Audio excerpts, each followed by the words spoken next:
Are you delayed?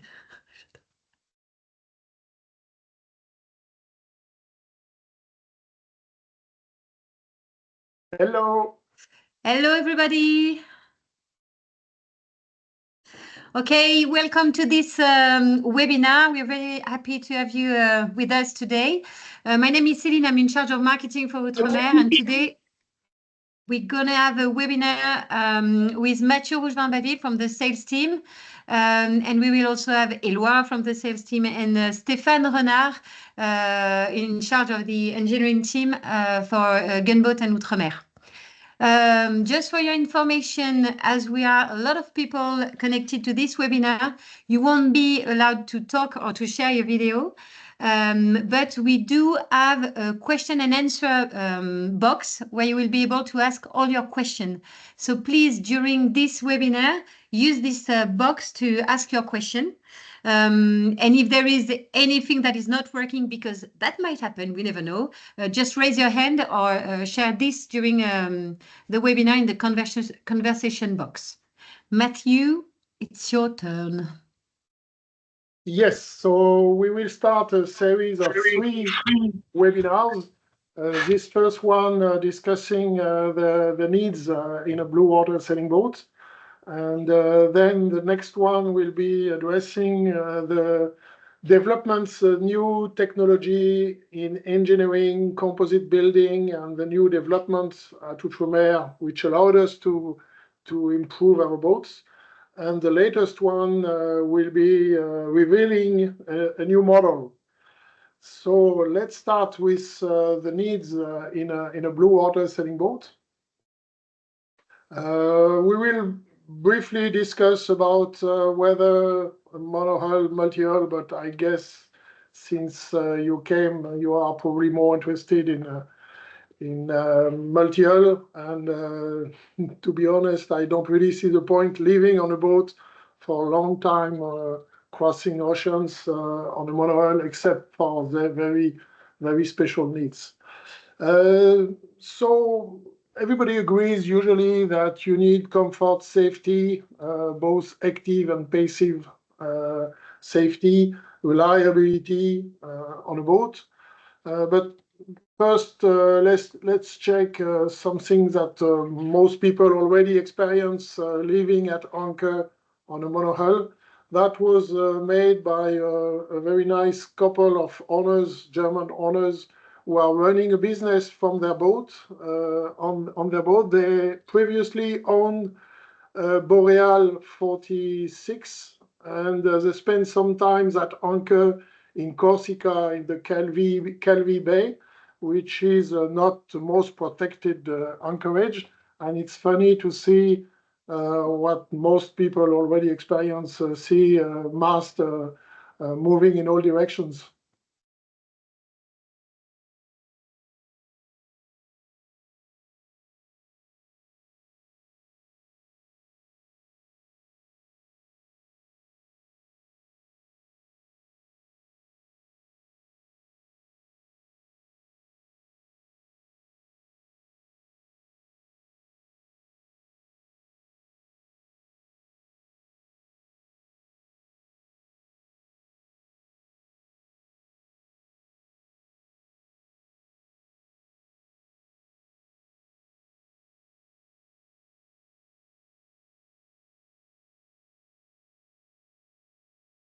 They had a presentation in Düsseldorf Boat Show some years ago, explaining why they switched from a monohull to a multi-hull. And it was a very quick demonstration because they went in the same anchorage with the Outremer 51 that they bought after a few years to do the same video, and it was, of course, much more stable. So they describe the experience living on the boat as being at angle most of the time, and then when you spend most of the time anchoring, going down in a very obscure place, which is not the most fun. And of course, quality of life improved very much living on a boat. But of course, you need to make tons of compromise to find the perfect boat. And many people have difficulties understanding those compromises. So a famous designer, American designer known as Dick Newick, stated many years ago that there are three main parameters on a boat and on any boat, and it's especially true on a multi-hull. One of them would be the sailing ability. So we design a triangle, and you need to figure somewhere within the triangle surface, deciding for what is more important for you. So first would be the sailing ability, which is performance, but also windward ability, safety in bad weather, what makes a good sailing boat. So the higher you get, the faster and the safer, and the lower you are on the triangle, the slowest and the less seaworthy. The next parameter would be accommodation. So same idea. If you are going towards a more roomy boat or a more Spartan boat with less space inside. And the third one being the price, cheaper or more expensive boat.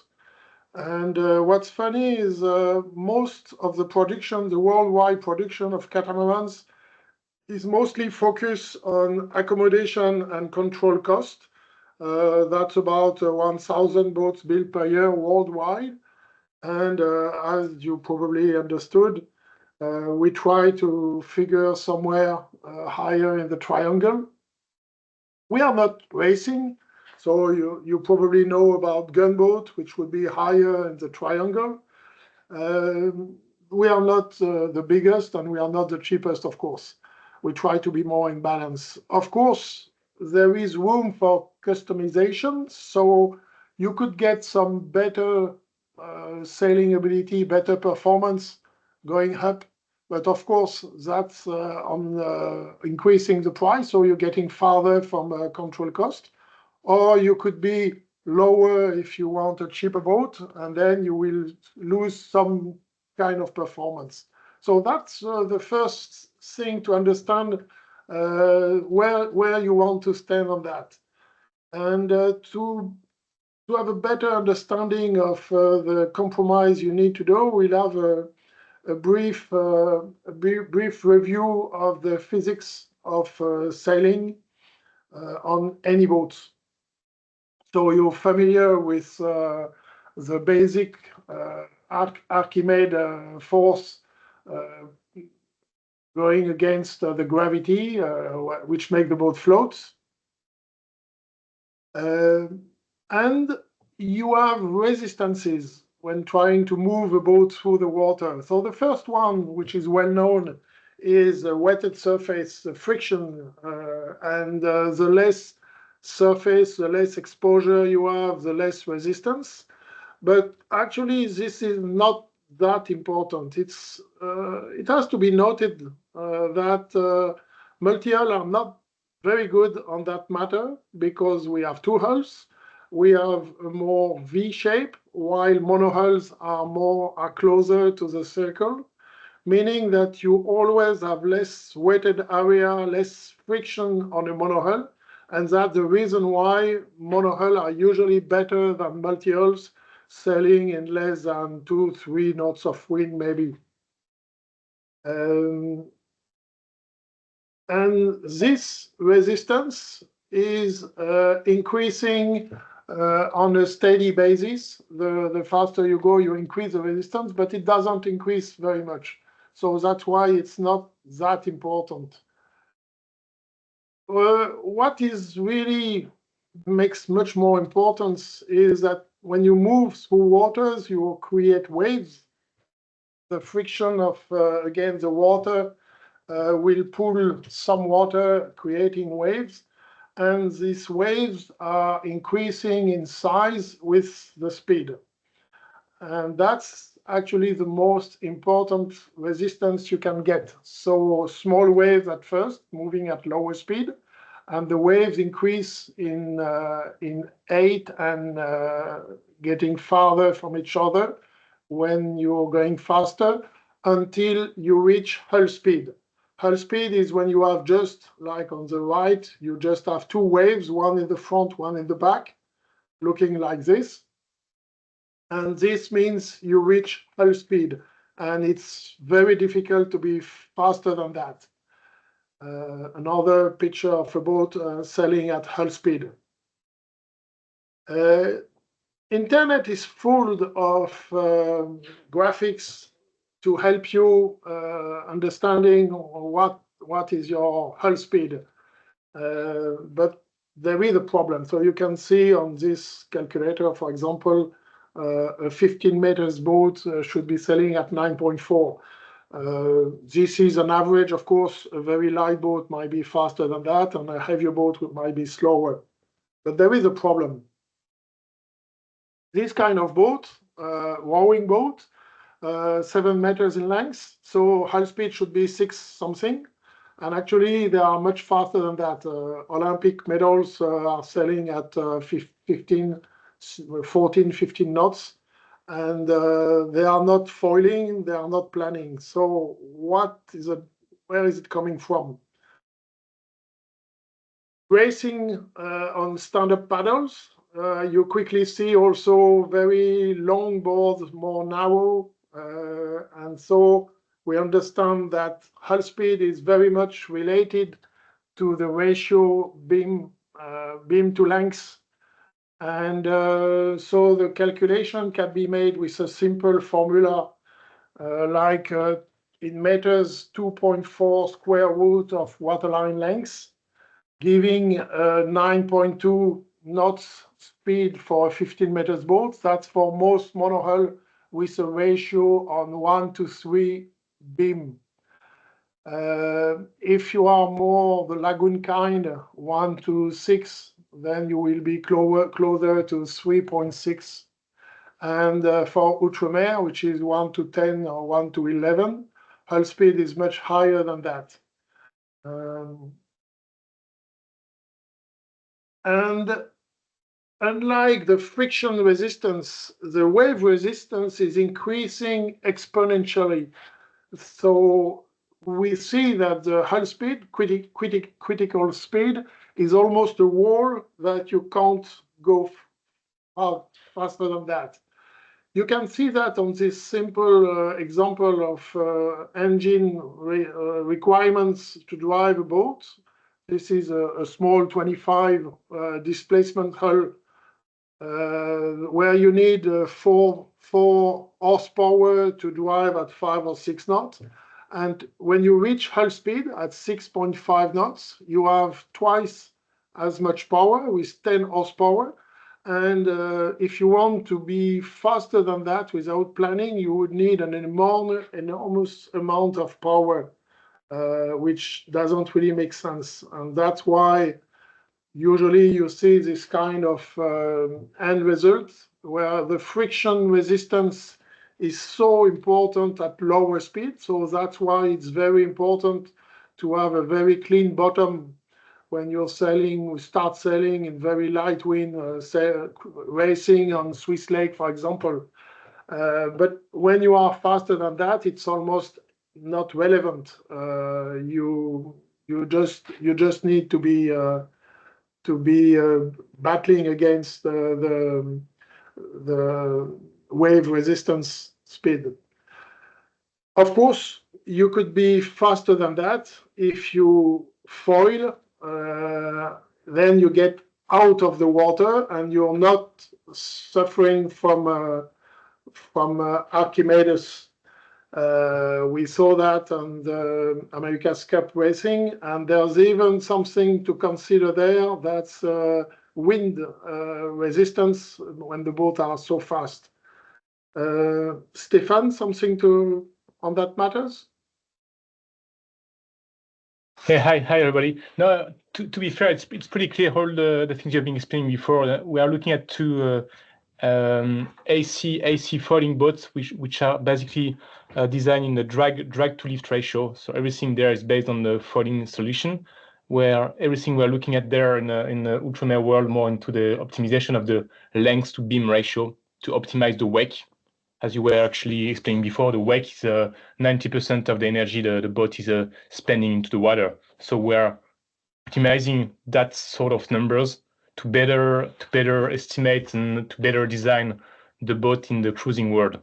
But all clear to me that's exactly what we are trying to achieve for every single design, for every single project, to be in the best range of wetted surface in light wind and length to beam ratio in a better condition. And of course, not going to this revolution of the foiling boats. Stéphane, you're head of design team, and of course you are very well aware of what's possible or not. I often have customers asking me when is Outremer having a foiling boat? Well, just to be clear, the foiling world is very interesting. That's the future in many aspects. But you have to understand it's a weight issue. Everything is based on the weight because you have to offer the lift to beat the weight. So that's very interesting in super attractive and aggressive construction like the racing boats. But if you want to offer a proper payload and a program to sail around the world, it's going to be such a huge penalty in light wind, which is probably 90% of the time, that you will never get the bonus based on the penalty you're going to get in what we call the lift to drag ratio. So it's 90% of the time it's going to be drag to offer 10% of the time the lift. So it's working. There's some solution, but the lighter you are, the better it is. That's why it's very interesting for kite and wing and racing solution. But in the cruising world, it doesn't really make sense, to be fair. And we also, during the America's Cup, the boat we couldn't lift and couldn't fly, it's a disaster. Basically, they are stopped because they have so much drag with the foil under the water when they can't get out of the water. Well, the foil are designed in a way that they are optimized for a certain region of the how do you call it, the lift. So that works for a plane, that works for a racing boat, that works for some toys like the wing and the kites.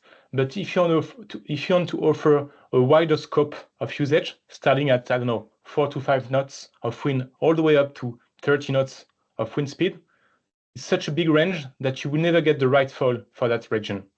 So the foiling world, it's very actually that's what they were doing on the AC, and in Barcelona they were ready to use 2 sets of foil depending on the condition, but they are always like somewhere in between 8 to 10 all the way to 14 to 16 knots of wind. So it's extremely optimized for a certain number. It's very efficient for that region, and it's very related to the weight.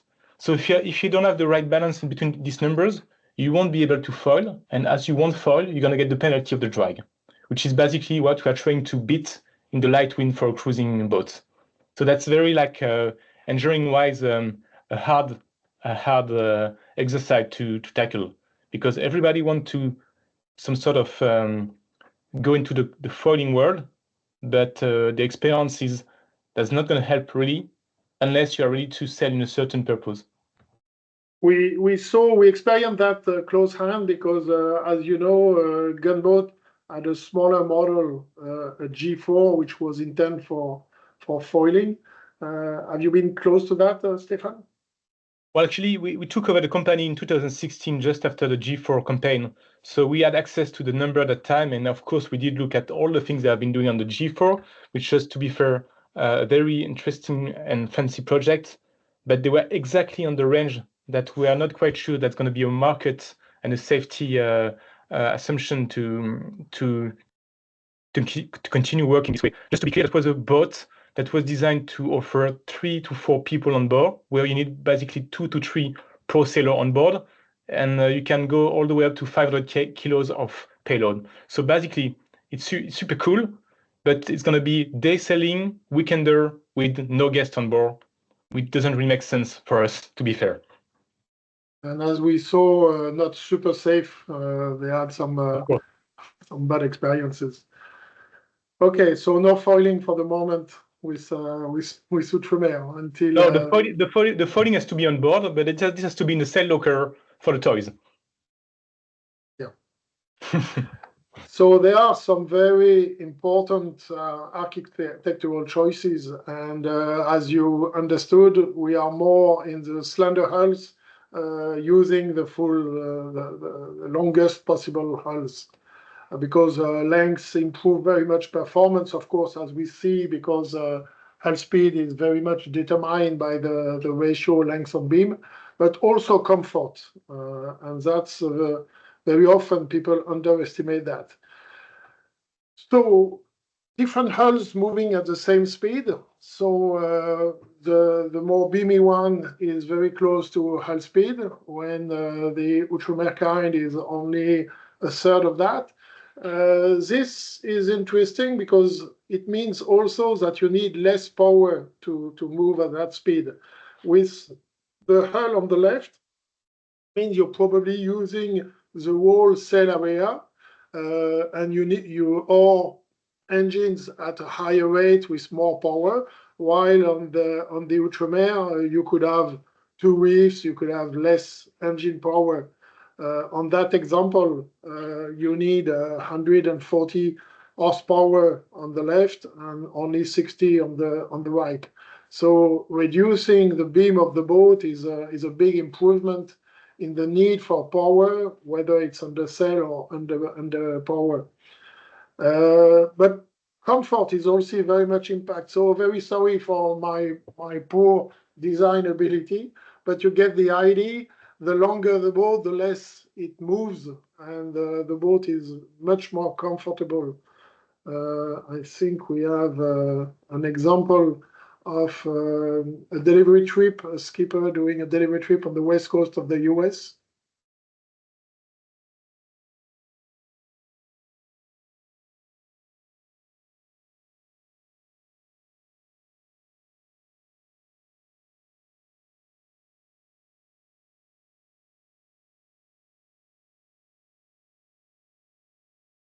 So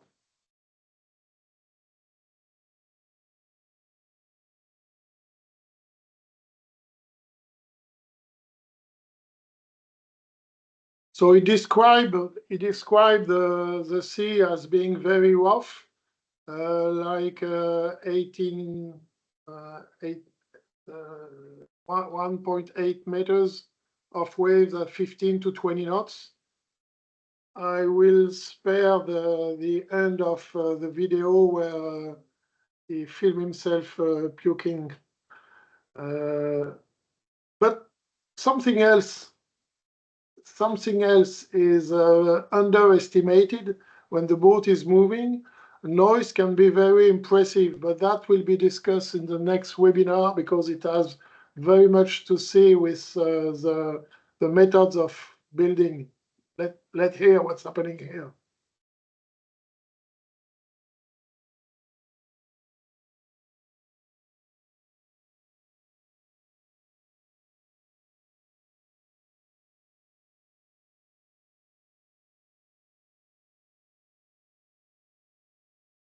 What you can hear here, it's not rain or hail on the coach roof. It's only the furniture creaking and cracking.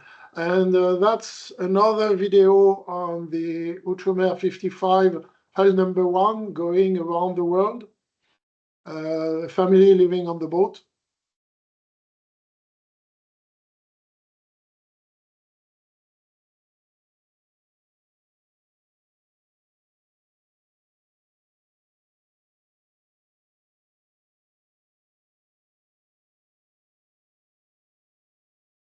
You can see from the sea in the background that it's a bit rough. There are 35 knots. But they're still cooking.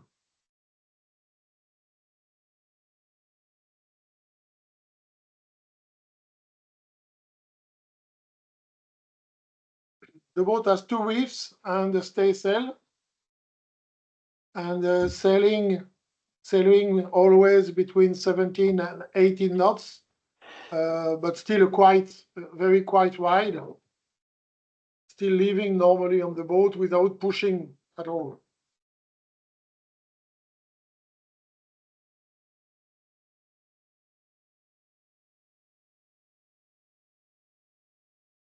Yes, that's 55 hull number 1.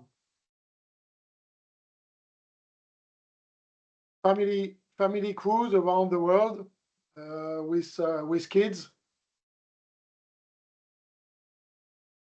So it's the length of the boat and the more slender hulls are very nice for good performance, but also to slide through the waves effortlessly. Very often people are saying that, yes, do they keep the boards down to stop? No, the boards were not down. Oops.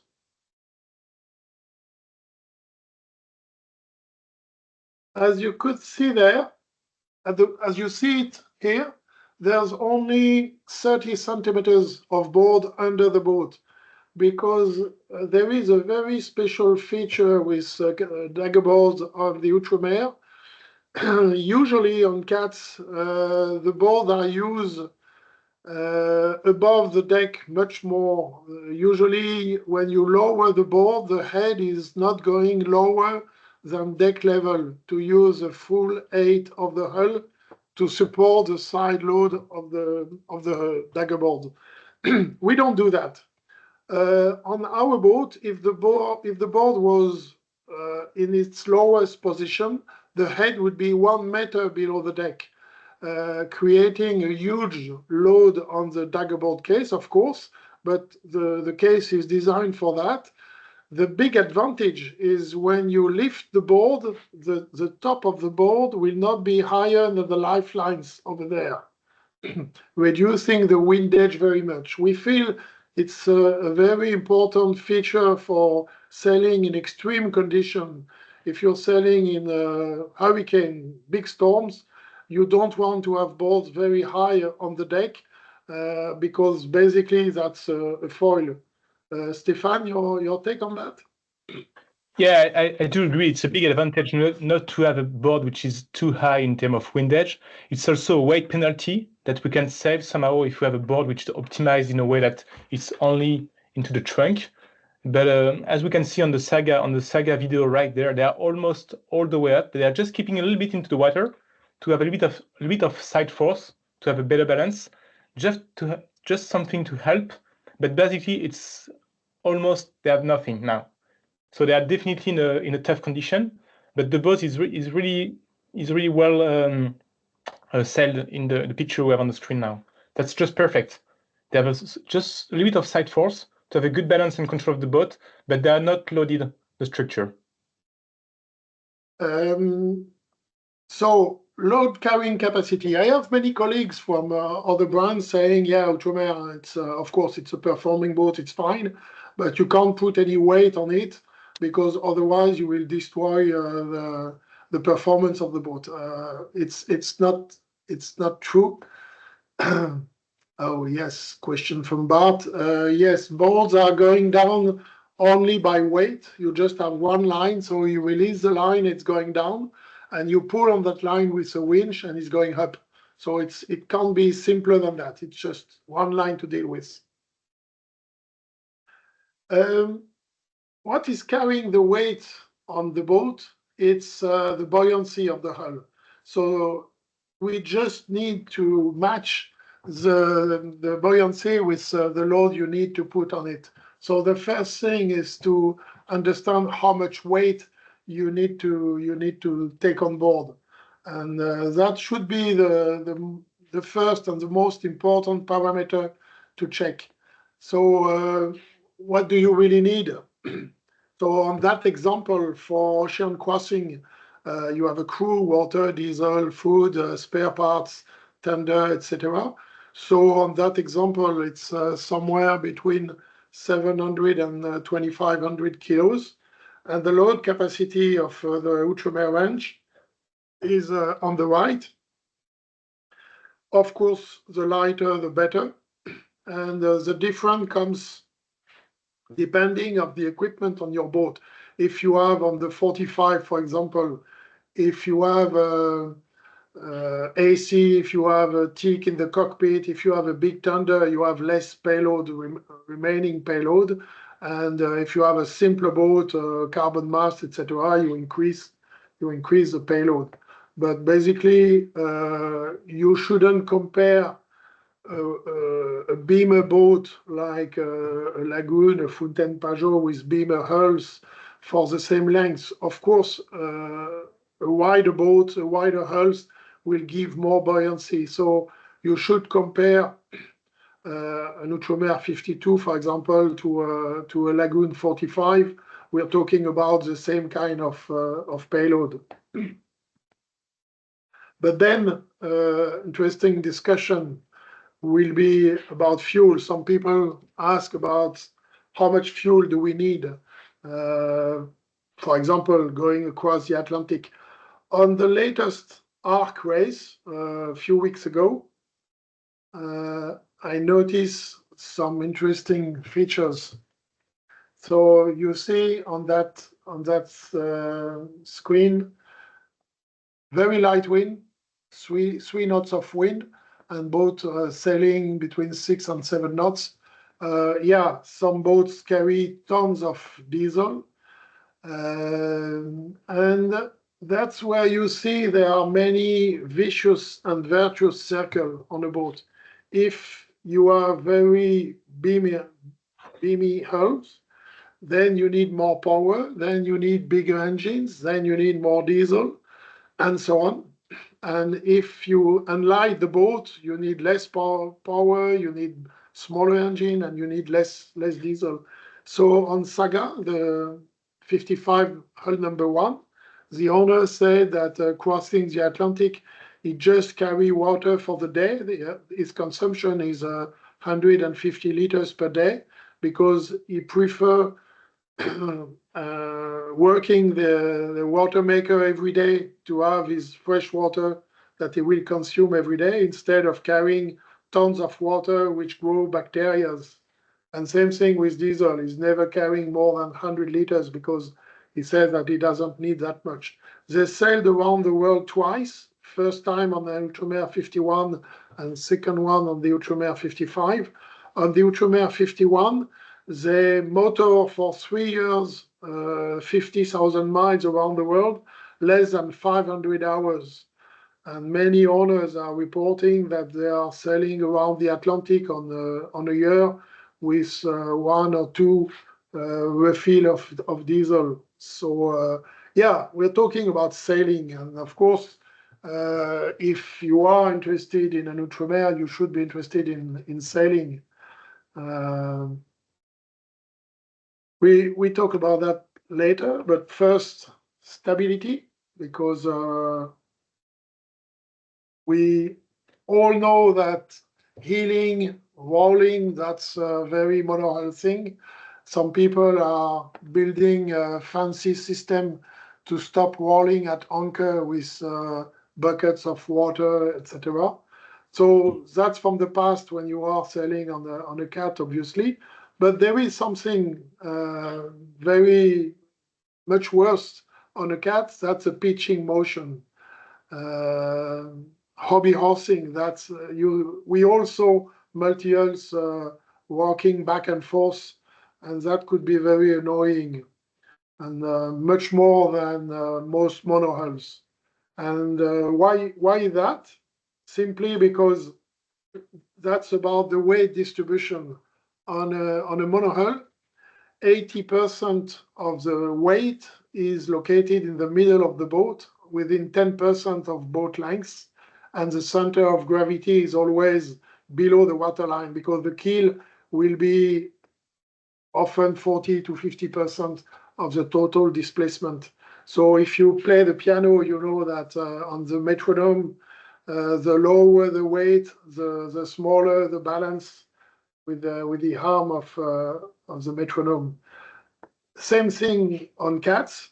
So center of gravity is very high on most boats, and the weight distribution is very poor because you have a very long bridge deck. So the weight is distributed on the whole length of the boat. And that's why we try to keep it more in the center with long trampoline and shorter bridge deck to try to keep 50%, 80% of the boat weight within 50% of boat length. And that's very important to have a smoother ride. Because over years, So you might recognize the lagoon there from the 2000 and the latest development. Bridge deck and hull beams keep increasing over time because people try to get as much space as possible, and boats are getting roomier and roomier. That's a picture of the latest Annapolis Boat Show, where you could see the difference in 4 years on the same size range. So this is good for space. If you spend just a week vacation in BVI or Seychelles Islands, of course it's very nice, but it's not so good for sailing. So yeah, difference can be as big as that. On same size boat, you could have one very much towards accommodation space, which is a party boat, which could be nice for a week in protected area, in sheltered place, but shouldn't be too much sailing with that. That's a bit disappointing. Not everybody is going down that road. Some boats are trying to be more reasonable, but you see, difference is still important. And at Outremer, we try to keep the bridge deck within 50% of the total length of the boat. And that's how you keep a good sailing ability. The other difference is, of course, on keels. Fixed keels are very simple, and that's on most boats. It's just cheaper and simpler to build, but it's not very efficient if you want to sail upwind.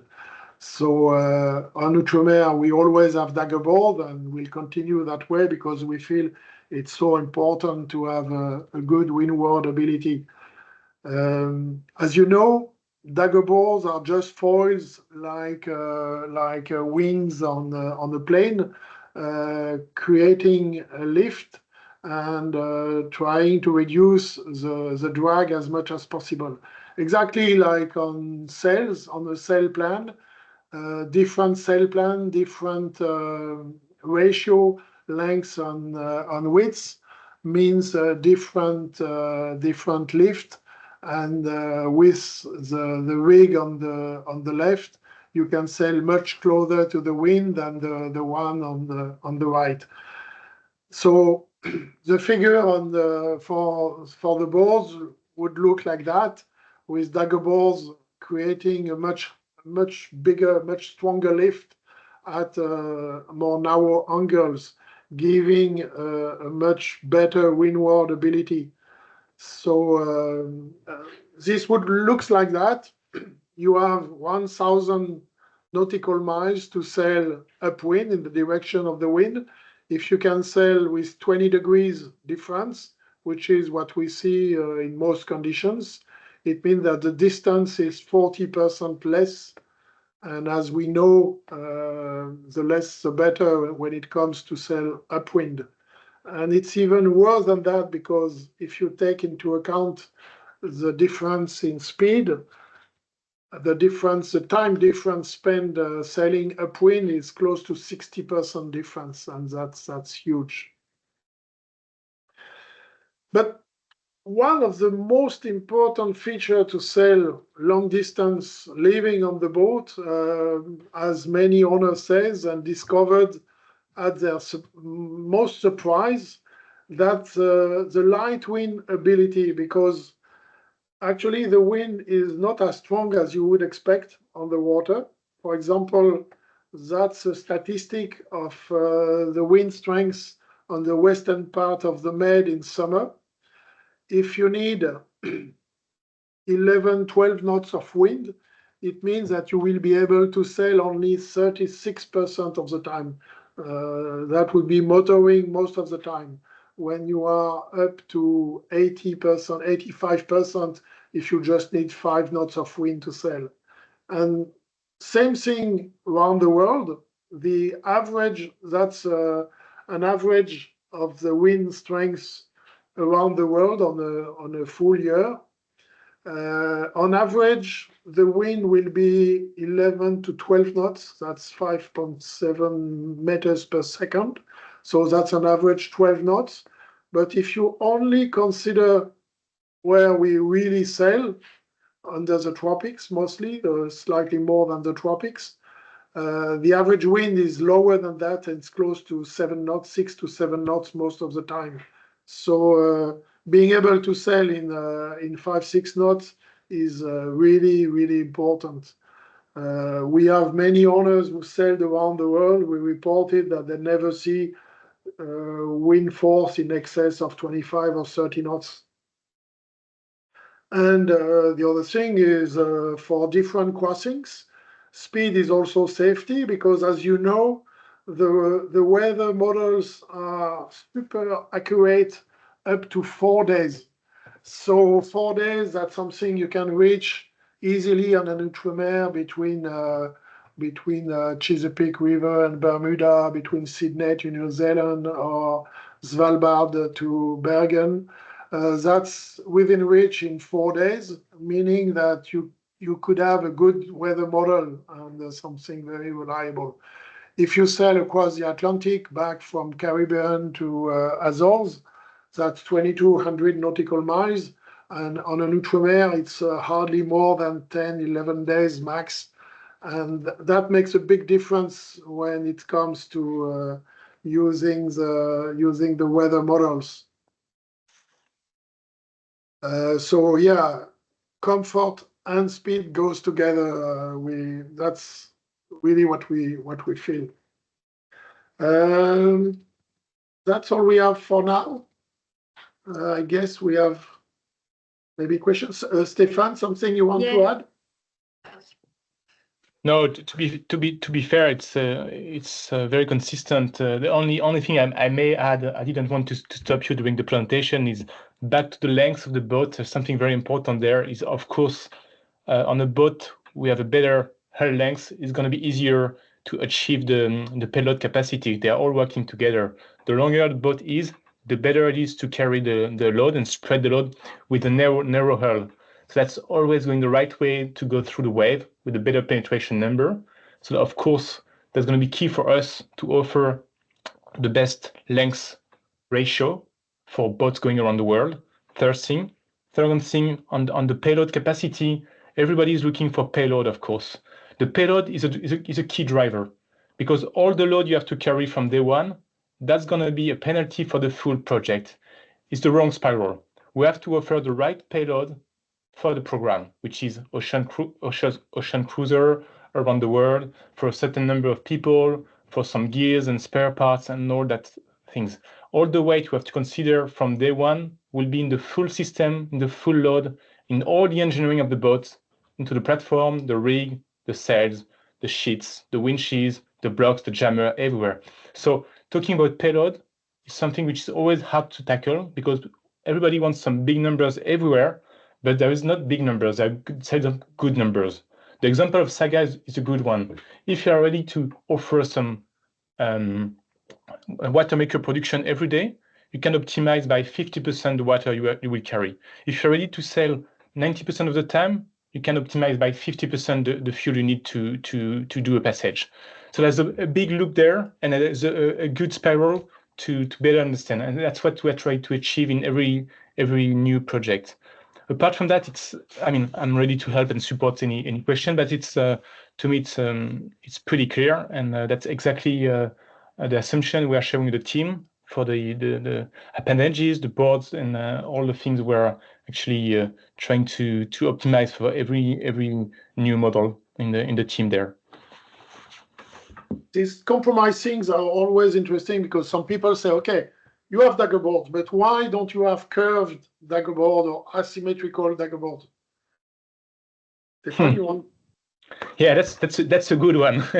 Yeah, to be fair, the curved dagger board, unless you're actually sailing on a mod 70 trimaran and you want to go to hull flying, to have some good foiling condition and optimize the friction on the water, it's always driven by the accommodation.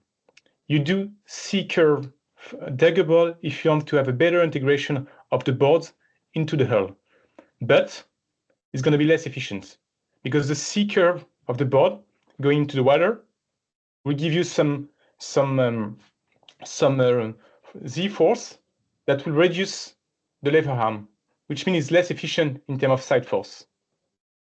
That's why all the, like, even the foiling boat, even the trimaran, the ultim, they have a center board in the middle to still have a side force, and not only the foiling Z force.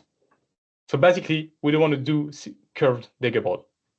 Plus, strong reason might be redundancy, of course, because if you break one, that's not a problem if your boards are symmetrical.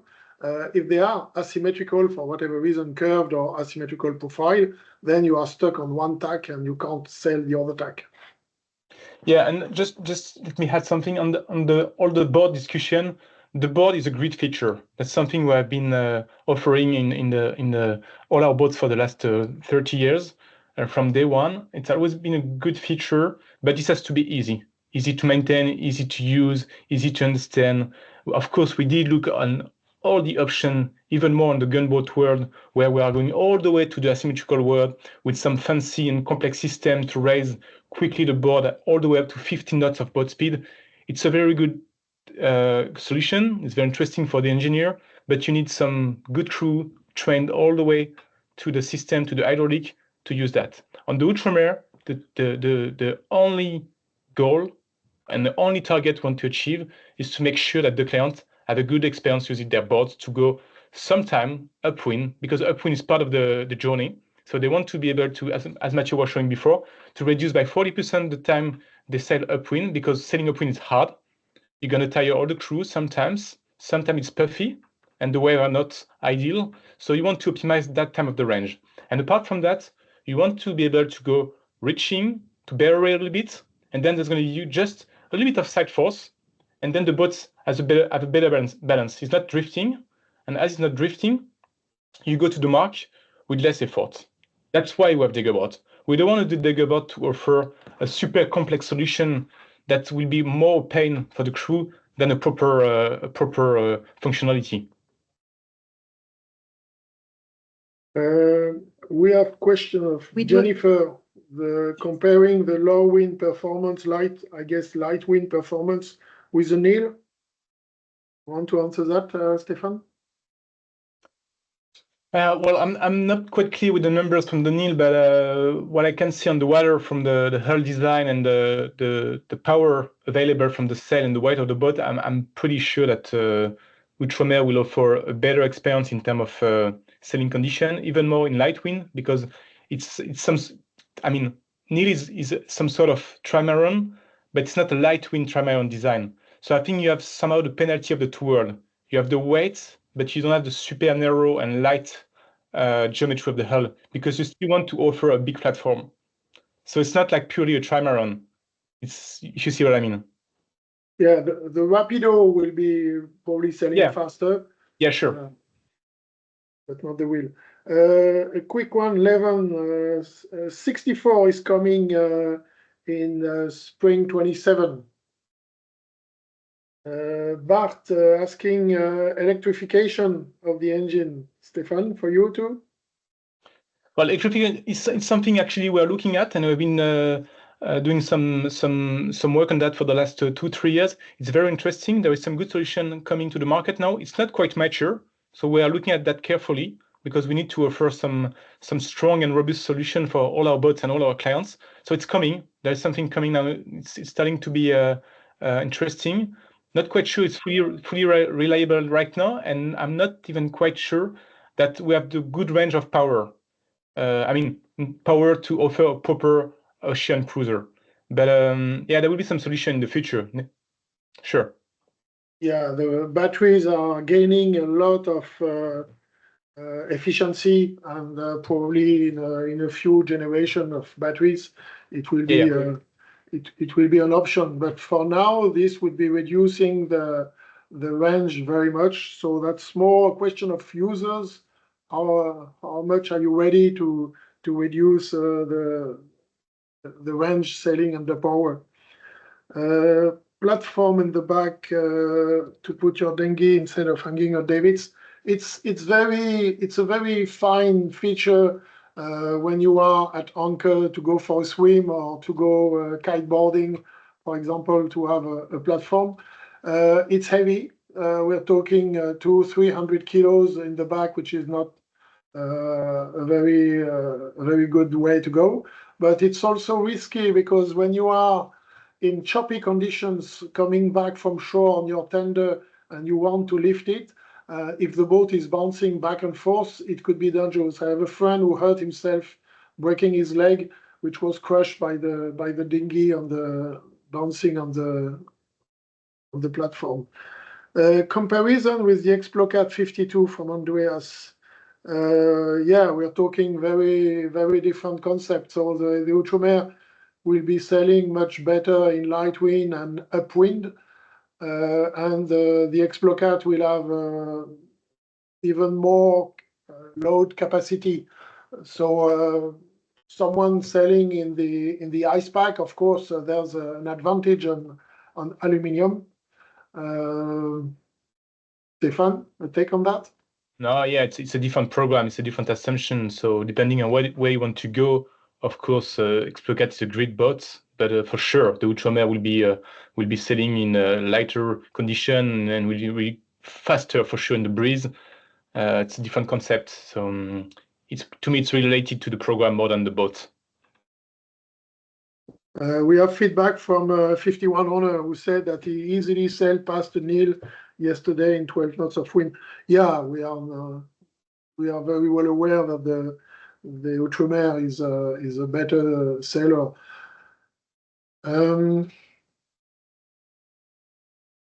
Okay.